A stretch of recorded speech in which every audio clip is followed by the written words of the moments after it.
में हम डाइलेक्ट्रिक्स के बारे में पढ़ चुके थे, उनसे रिलेटेड कुछ टर्म्स जैसे कि पोलराइजेशन, वेक्टर, ससेप्टिबिलिटी वगैरह वो हमने पढ़ा। नेक्स्ट हम पढ़ने जा रहे हैं डाइलेक्ट्रिक स्ट्रेंथ। स्ट्रेंथ एक तरीके से ताकत मतलब होती है। यहाँ हम डाइलेक्ट्रिक स्ट्रेंथ की बात करें तो क्या है? Dielectric strength for dielectric is the maximum value of electric field that can be applied to a dielectric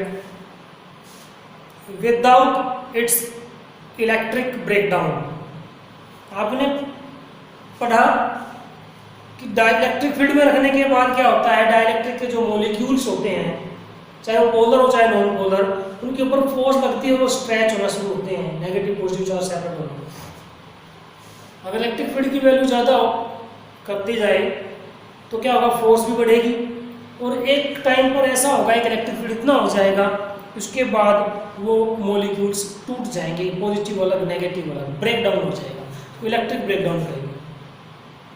तो वो मैक्सिमम वैल्यू इलेक्ट्रिक फील्ड की जहां तक उसका ब्रेक डाउन ना हो, सहन कर सकता उसको, that is the dielectric strength, उसकी ताकत सहन करने की। तो क्या कहेंगे हम, it is the maximum value of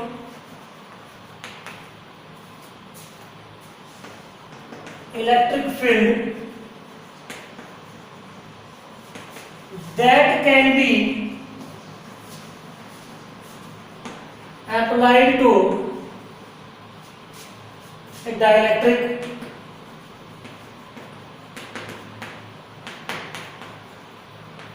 without its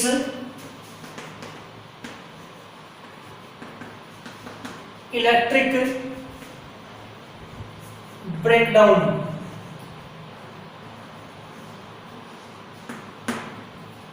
example के लिए हम बता सकते हैं, for air it is 0.8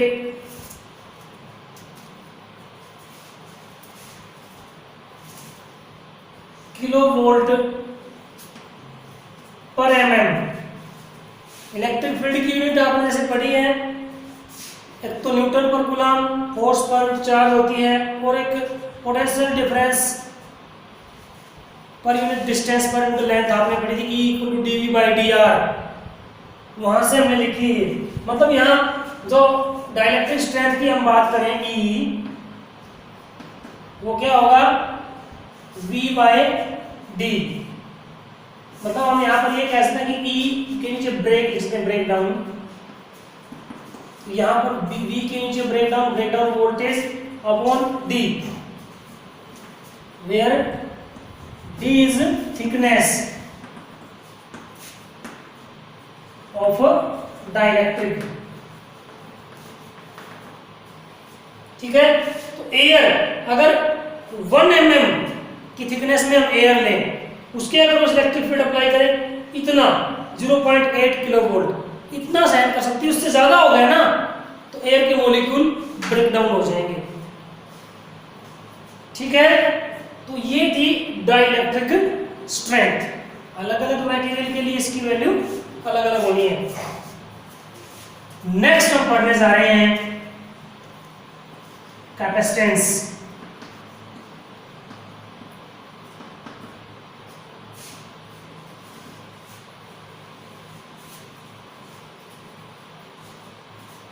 capacitance जो हमारा चैप्टर है उसी के बारे में हम बात कर रहे हैं। क्या है ये कैपेसिटेंस एक्चुअल में? कैपेसिटेंस इज द कैपेसिटी और ability of a conductor to store the charge. किसी कंडक्टर की कैपेसिटी है, एबिलिटी है कि वो कितने चार्ज को स्टोर कर सकता है, उसी को बोलते हैं कैपेसिटेंस। मतलब it is the capacity or ability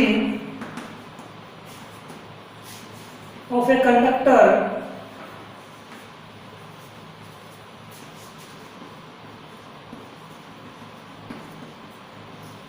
to store the charge, electric charge.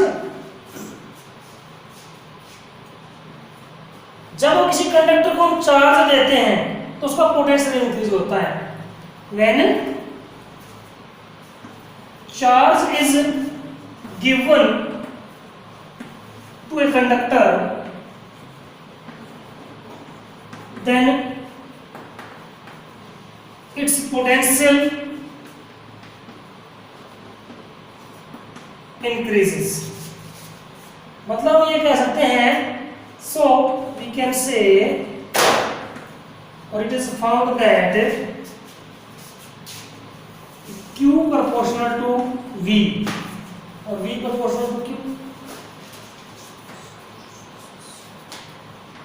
Q equal to CV. ये तो हमने एबिलिटी बताई.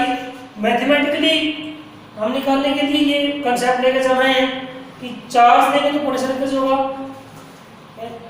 तो Q प्रोपोर्शनल टू V या V प्रोपोर्शनल टू Q भी आप कह सकते हो. Q equal to CV. C is the constant of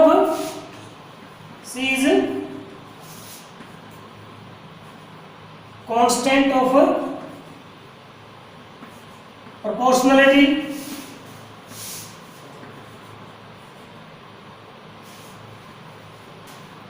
And it is called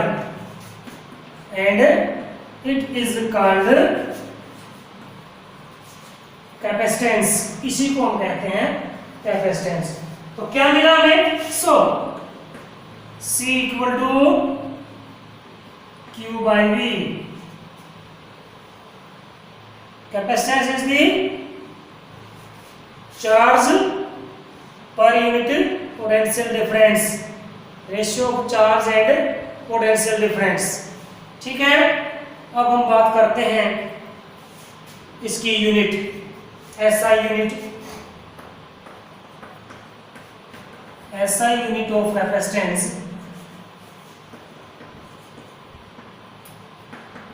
is charge की कूलम और पोटेंशियल की वोल्ट, कूलम पर वोल्ट और फैरेड. साइंटिस्ट के नाम पे कैपिटल F का सिंबल होगा. तो ये इसकी SI यूनिट हुई. ये एक स्केलर क्वांटिटी है. डायमेंशनल फॉर्मूला आपसे किसी भी क्वांटिटी का पूछा जा सकता है, वो आपको आना चाहिए निकालना. चार्ज में जैसे करंट और टाइम आते हैं फंडामेंटल क्वांटिटी. पोटेंशियल में क्या आता है आप निकाल सकते हो. Potential work done per unit charge होता है W/Q. तो उसका वर्क डन का पोटेंशियल फॉर्मूला आपको पता हो, चार्ज आपके पास है ही, मतलब इनके पुट करके आप डायमेंशनल फॉर्मूला निकाल सकते हो. ये हर क्वांटिटी के आपको आने चाहिए. किसी भी क्वांटिटी का डायमेंशनल फॉर्मूला पूछा जा सकता है एग्जाम में. ठीक है.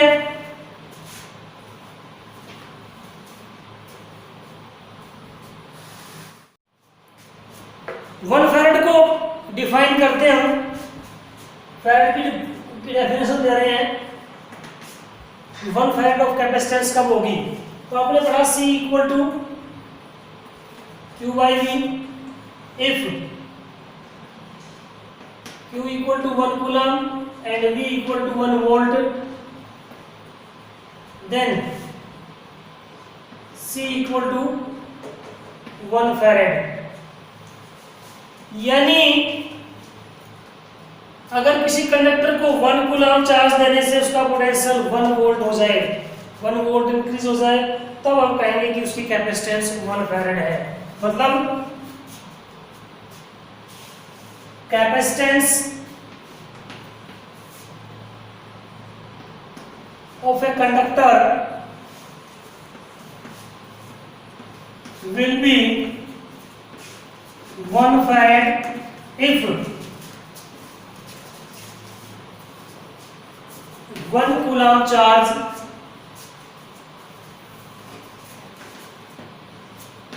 is given to it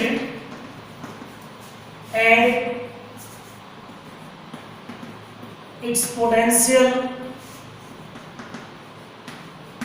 increased by 1 volt.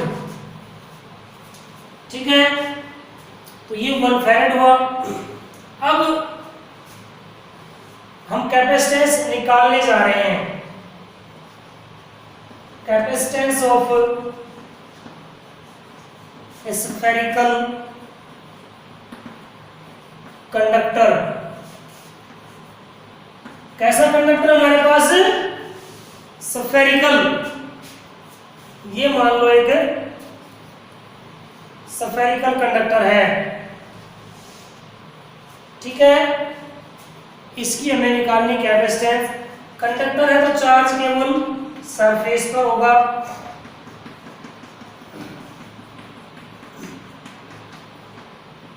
अगर यहां पोटेंशियल निकालना चाहो आप इस चार्ज की वजह से, तो सभी पॉइंट चार्ज की वजह से यहां पोटेंशियल निकालोगे, सेंटर पर इसके आप निकाल सकते हो।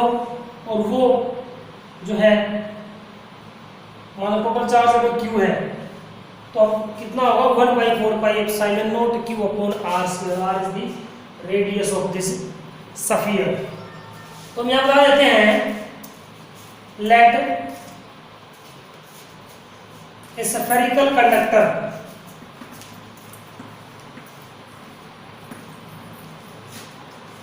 Of radius r and q be the charge on it, then potential at the center of conductor. आपने पढ़ा है कंडक्टर के अंदर इनसाइड कहीं भी पॉइंट पे पोटेंशियल सेम होता है, तो जितना सेंटर पर होगा उतना ही हर जगह पर होगा, सरफेस पर उसका पोटेंशियल इतना ही होगा।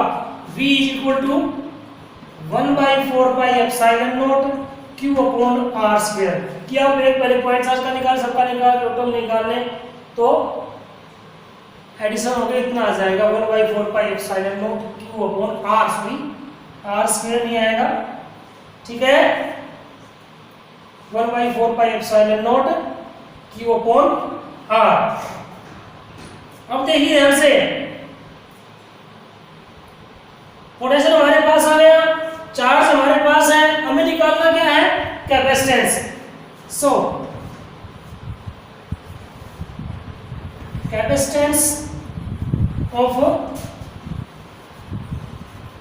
Conductor is C = Q/V।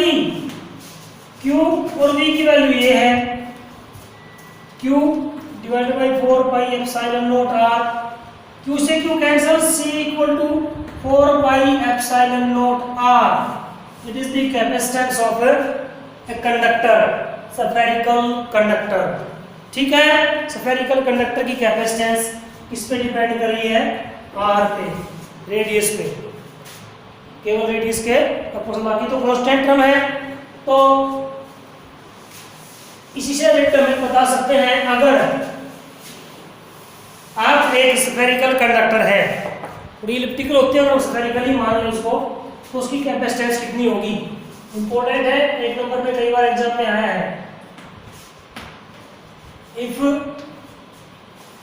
Earth is a spherical conductor,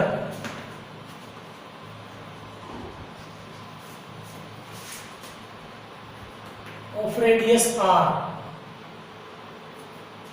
then its capacitance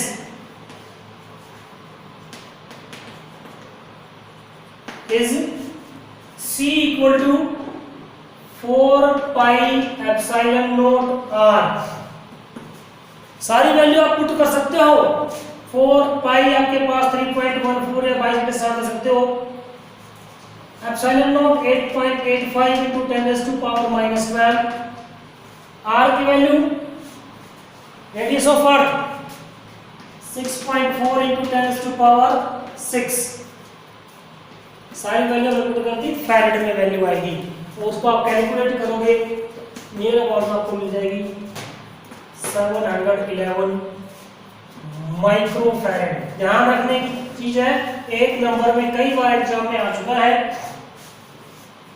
कि capacitance of earth is 711 microfarad. वो ऑप्शन में देते हैं कई बार माइक्रो की जगह मिनी लगा दिया, मेगा लगा दिया और कुछ लगा दिया, ध्यान रखना 711 माइक्रोफैराड में it is the capacitance of earth. ठीक है, तो हमने कैपेसिटेंस के बारे में जाना, कंडक्टर की जो चार्ज कर स्टोर करने की कैपेबिलिटी है उसको हम कहते हैं, और एक स्फेरिकल कंडक्टर की हमने कैपेसिटेंस निकाल के बताई है।